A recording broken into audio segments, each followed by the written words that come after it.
잠만 자는 여관이 되어진다라는 거예요. 교회에서 사랑이 식어지면 애찬이 아니고 불효급식소가 됩니다. 사랑이 빠지면 이렇게 됩니다. 자, 밖에서 아무리 힘들고 어려워도 집에 들어오면 쉼을 누릴 수 있도록 해 주셔야 된다라는 거. 근데 문제는 뭡니까? 다 쉼을 누리고만 오려고 하면 어떻게 돼요? 어려워지는 거죠. 다 집에 와가지고 청구서만 내밀어요. 나 좀 쉬고 싶어. 이러면 아무도 못 쉰다라는 거죠. 앞에 영상에서 나왔던 디노와 션이 해줬던 그 남편이 참 멋진 남편이더라고요. 일주일이나 2주일에 한 번 아내의 날을 만들어서 아내를 푹 쉬고 오라고 한대요. 그동안에 자기가 집안 청소하고 다음에 자녀 돌보고 하고 당신은 푹 쉬고 와. 저녁까지 먹고 와. 만나고 싶었던 친구 못 만났으니까 그동안 일주일 동안 그런 시간을 준대요. 그리고 그렇게 하고 오게 되면 아내가 다시 와서 일주일을 살 수 있는 힘을 갖는다라고 이야기를 합니다. 이런 부분들이 바로 이제 서로가 힘을 줄 수 있는, 저는 되게 착한 것 같아요. 그래서 이제 자기한테 이야기를 하더라고요. 아내한테 그러면 아내도 남편에게 그 시간을 주니까 했더니 아내가 뭐라고 할게요? 저는 자기는 애교만 준다고 못 주고 있다고 얘기를 하더라고요. 대신 그 기간 6일 동안에 남편이 활동할 수 있도록 배려해 주는 것이 하고 있는 거죠. 특별히 한 달을 지정한 것은 남편이 한 거고 6일 동안 아내가 또 남편이 활동할 수 있도록 해주는 거지 워낙 많이 주니까 특별하게 줄 것이 없는 것 같아요. 이런 부분들이 서로에게 쉼을 줄 수 있는 시간을 마련해 주는 것, 이것이 바로 이제 중요한 부분입니다. 자, 숙제 나갑니다. 미션 2입니다. 하루에 한 가지 서로에게 감사의 말, 칭찬하는 말을 하시기 바랍니다. 따뜻한 가정이 되기 위해서 서로를 세워주는 말을 해보시면 좋겠습니다. 흔히 말하는 정이 있는 말이죠. 정이 있는 말. 저희 집도 좀 하다가 좀 안 하고 있는데 제일 해본 것 중에서 좋은 것은 그 포스트잇 가지고 현관문에다가 써놓는 거. 써붙이고 나가면 나갈 때 보잖아요. 그런 것도 뭐 해볼 수 있겠고요. 그냥 제일 쉬운 것 중에 하나가 즉석에서 생각나는 대로 밥 차려주면 차려준 것에 대해서 먹으면 먹어준 것에 대해서 이렇게 따뜻하게 왜 이렇게 이렇게 말하지 말고 왜 남겼어 이렇게 말하지 말고 거기에 대해서 사랑을 표현하는 말로 해서 내가 쉼이 필요한 만큼 아내도 남편도 쉼이 필요하다는 것을 우리가 인식을 하면서 중요한 것은 가정에 들어오면 그래도 쉼이 있다는 것을 우리가 하기 위해서 뭐가 좋을까를 같이 한번 얘기해 보시면 좋겠습니다. 세 번째는 필리아의 사랑입니다. 베드로서 1장 22절에 나와 있는 그 사랑입니다. 또 이 필리아의 사랑은 정신적인 사랑입니다. 우리는 이걸 가리켜서 보통 우정이라고 표현합니다. 가족 간에는 정이라고 표현하잖아요. 이것은 이제 친구들 사이에 인격적인 만남으로서 형성되어지는 우정이라고 표현되어집니다. 에로스는 벌거벗은 육체를 요구하지만 필리아는 벌거벗은 인격을 요구한다라고 합니다. 그 사람에 대해서 알아가는 것, 그 사람에 대해서 알아간다라는 것은 그 사람의 성품, 성향에 대해서 알아간다라는 것, 그러면서 그 사람을 인격적으로 이렇게 서로 교제할 수 있는 단계까지 가는 것이죠. 에로스의 사랑에는 제3자가 못 들어오지만 필리아의 사랑에는 제3자가 들어와도 괜찮습니다. 그 이상도 괜찮습니다. 우정을 나누는 것이기 때문에 서로가 무엇에 관심이 있고 무엇을 기뻐하는지를 알고 그것을 제공해주는 사랑인데, 놀라운 것이 바로 고린도전서 16장 22절에 만일 누구든지 주를 사랑하지 아니하면 저주를 받을지어다, 이런 말씀이 있어요. 여기 주를 사랑하지 않으면 해서 사랑이라는 단어가 필리아 단어가 써 있어요.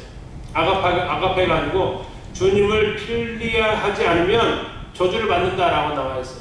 이게 주님과 우리가 함께 나눌 수 있는 사랑이 필리아의 사랑이다라고 표현되어지기도 했다라는 거죠. 이 필리아의 사랑은 친구 간의 사랑, 이것은 함께 보낸 시간, 또 함께 했던 경험을 통해서 자라가는 시간인데요. 한 번은 제가 이렇게 웨딩카라고 하죠. 웨딩카. 혹시 웨딩카 운전해 보셨어요? 타는 보셨나요? 웨딩카의 특징이 하나 있죠. 지금도 이렇게 하는가 잘 모르겠어요. 와이퍼에다가 흰색 그 장갑을 끼워놓고 비도 안 오는데 왔다 갔다 이렇게 하고 갑니다. 그 웨딩카를 장식을 하는 거죠. 그래서 이제 비행기 공항까지 제가 선실 때 이렇게 태워준 적이 있었는데 둘만 딱 앉혀놓고 후배였는데 이렇게 태워다 좀 그랬어요. 제가 결혼을 좀 빨리 했으니까 내가 이렇게 살아보니까 결혼이란 서로를 바라보는 게 아니라 서로가 같은 곳을 바라보는 것이더라 라고 이렇게 이야기를 해줬어요. 바로 이게 필리아의 사랑이에요. 부부가 서로를 바라보는 것은 에로스의 사랑이지만 서로가 같은 곳을 손잡고 나아갈 수 있는 것, 이게 바로 필리아의 사랑이다라는 겁니다. 가장 좋은 동역자라는 거예요. 가장 좋은 나의 도움이라는 거예요. 그래서 아내를 얻었다라는 것, 남편을 얻었다라는 것은 평생 내 편을 얻었다라는 거죠. 평생 나의 편을 들어줄 사람. 근데 이제 옆에 있는 분이 남편이잖아요. 남의 편만 들어줘서 남편이라고. 근데 그 남편이 되지 마시고 내 편이 돼야지, 내 편. 어떻게 해요? 아내의 돕는 배필이 남편을 돕기 위한 거고, 남편의 보호하는 손길이 아내를 위한 것이고, 평생 서로 지지해 줄 수 있는 사람이 바로 남편과 아내 사이가 되는 겁니다. 그렇게 하기 위해서는 뭐가 필요하다고요? 서로 같은 곳을 바라볼 수 있는 것. 서로 같은 곳을 바라볼 수 있어야 돼요. 부부가 뭘 같은 곳을 바라볼 수 있을까요? 부부의 공통적인 사명이 뭘까요? 한번 생각해 보셔야 돼요. 우리 부부가 결혼해가지고 우리 둘이 알콩달콩 행복하게 사는 게 이게 목적이 아니고, 우리가 어떻게 하면 하나님의 영광을 위해서 살 것인지를 같이 고민하는 거, 부부에게 이게 있어야 돼요. 어떻게 해요? 대화를 하고 같이 사역을 하면서 이걸 찾아가시는 게 굉장히 중요하다라는 겁니다. 그래서 이제 제안하는 겁니다. 미션 세 번째, 우리 에스더님 한번 읽어주실래요? 한 달에 한 번은 두 사람과의 데이트를 꼭 하시기 바랍니다.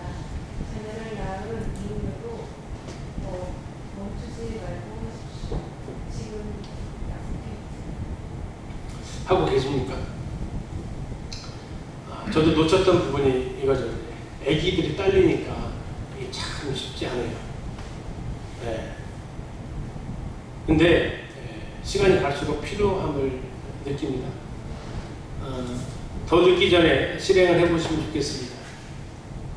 두 사람만의 데이트. 그럼 어떻게 할까? 애기 있으면요. 새벽에. 네. 새벽에 하고 있어요? 광주에 한 커플이 새벽 6시에 일어나서 아침 운동을 같이 한대요. 산책을. 또요.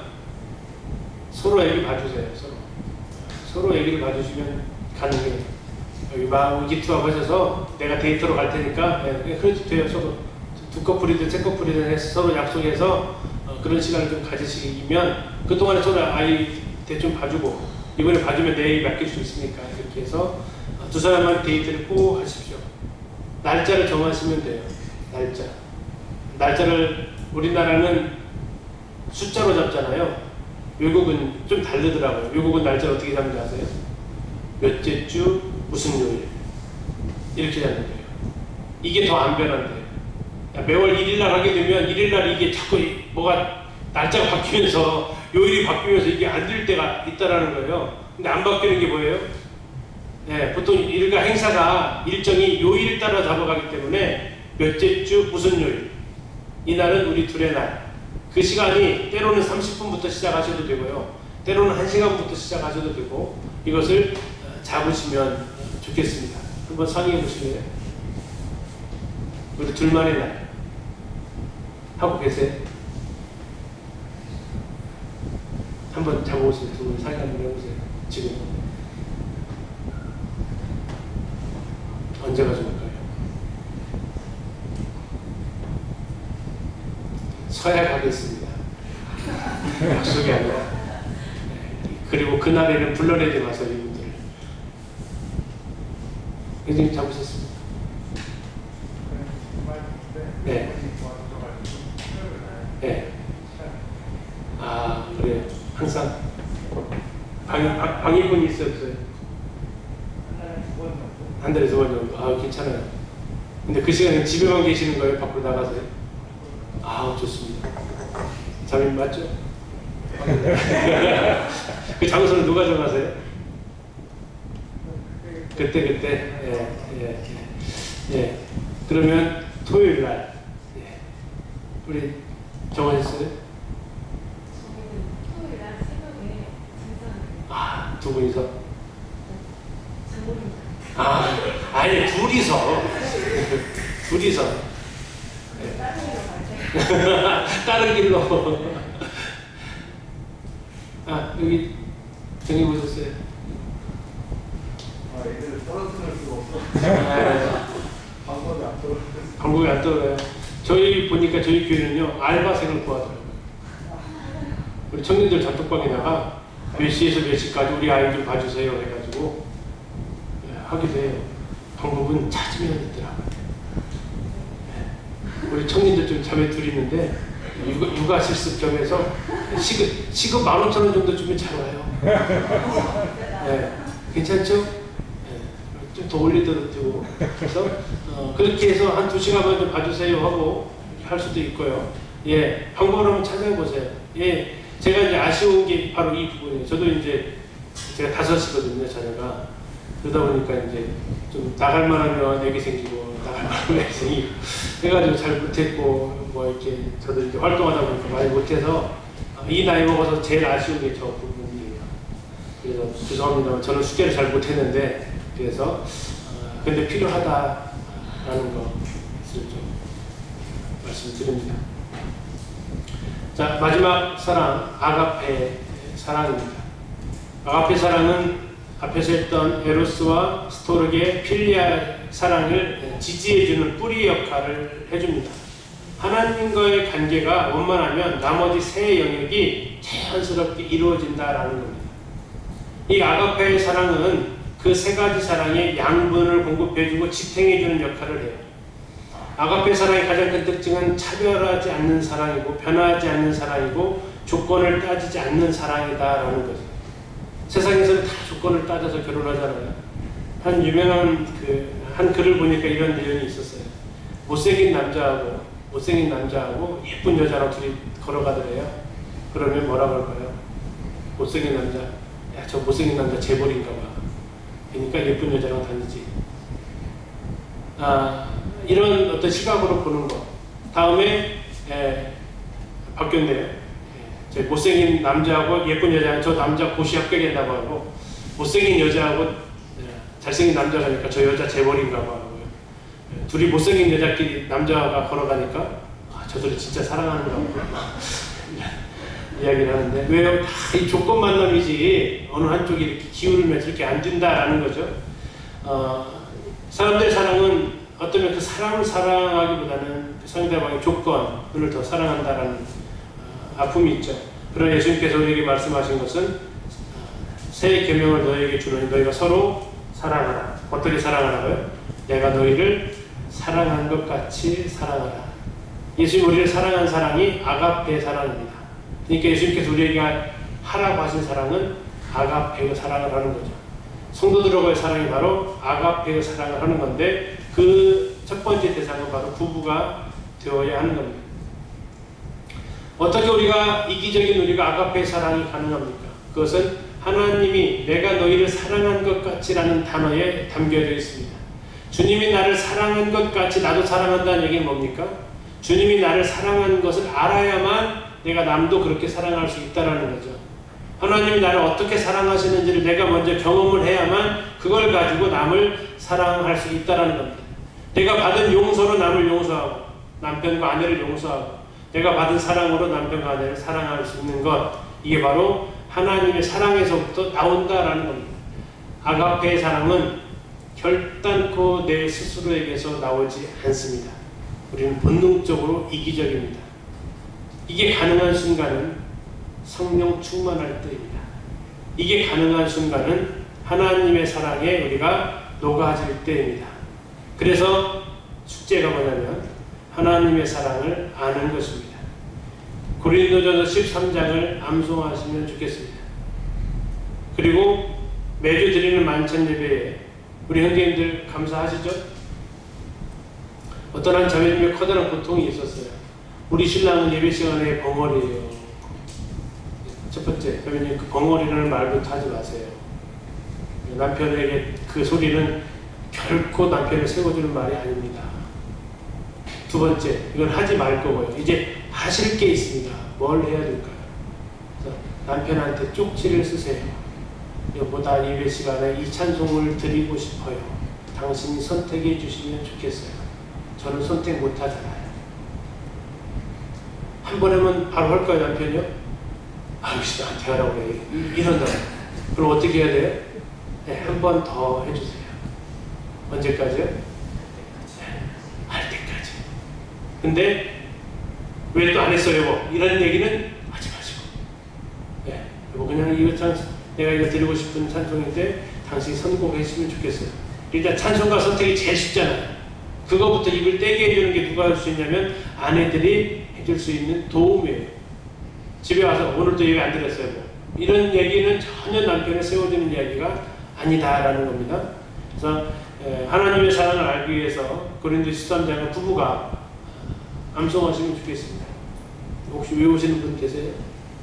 좀 더 확장이 되어지면 남편이 한글로 하고 아내가 영어로 하고 영어하고 통역하고 영어하고 통역하고 남편이 영어 실력이 더 좋으면 남편이 영어로 하고 좀 더 하면 헬라어도 해보고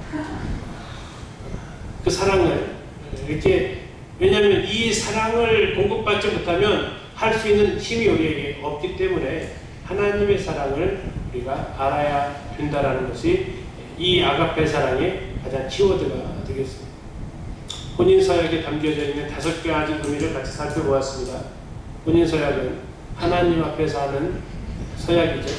그래서 우리는 공개적인 장소에서 해야 되는 서약이고 미래의 사랑을 위한 거고 가장 심오한 사랑이면서 앞으로 우리가 어떻게 살아갈 것인가를 보여주고 그 서약을 하면서 십계명에 나타나 있는 하나님과 우리와의 관계를 부부 사이로 확대해 보았습니다.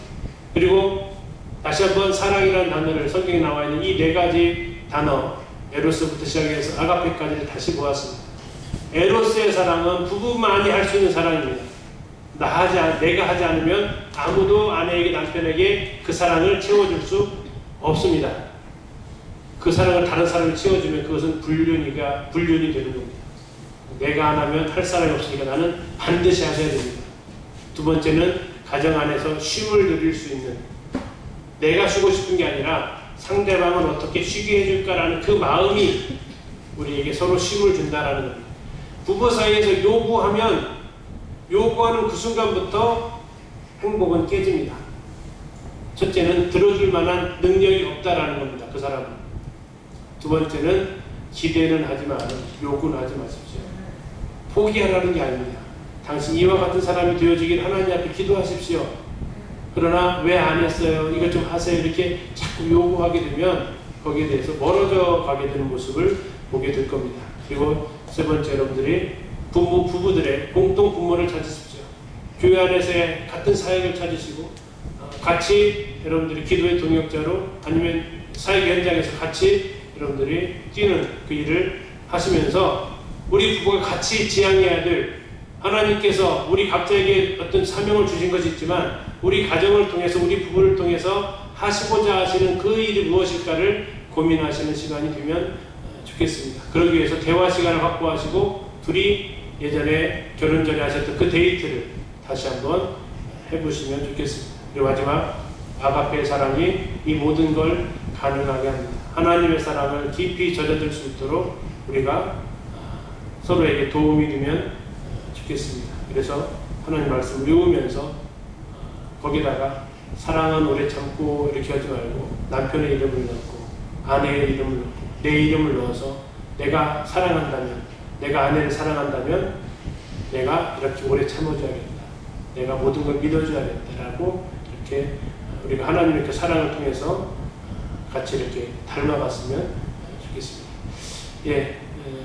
10분 쉬시고요. 다음 주제가 이제 자녀 교육을 좀 얘기를 해달라고 해서 세 번째 주제는 자녀 교육 관련되어서